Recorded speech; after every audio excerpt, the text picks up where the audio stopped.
ఇద్దరు వ్యక్తులు గొడవ పడుతున్నప్పుడు మూడో వ్యక్తి ఎలా లాభం పొందుతాడో మనం తెలుసుకుందామా?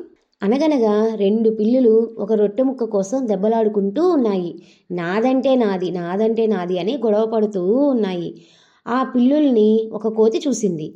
ఎంతసేపటికి వాటి గొడవ తీరట్లేదు. ఈ సమస్యకు పరిష్కారం వాటికి తోచలేదు. ఇంత దానికి ఎందుకు అంత దెబ్బలాడుతున్నారు? మీ సమస్యకి ఒకటే పరిష్కారం. ఈ రొట్టె ముక్కని మీరు చెరిసగం పంచుకోండి. కావాలంటే మీ ఇద్దరికీ సాయంగా నేను పంచిపెడతాను అని చెప్పింది. కోతి మాట ఆ పిల్లులకు నచ్చి ఆ రొట్టె ముక్కను కోతికి అందజేశారు. కోతి ఆ ముక్కలను రెండుగా చేసింది. అయ్యో, ఒక ముక్క పెద్దదిగా ఉందే అని కోతి ఆ ముక్కను కొంచెం కొరుక్కొని తినేసింది. అరెరే, ఇప్పుడు ఈ ముక్క పెద్దదిగా అయిపోయింది అని రెండో ముక్కని కొంచెం తినేసింది. ఛీ, ఇప్పుడు ఇది పెద్దదిగా అయిపోయింది అని మళ్ళీ మొదటి ముక్కలో కొంచెం తినేసింది.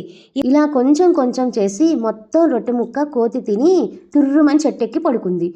పిల్లులు రెండు నోరు వెళ్ళదీసి ఉండిపోయాయి.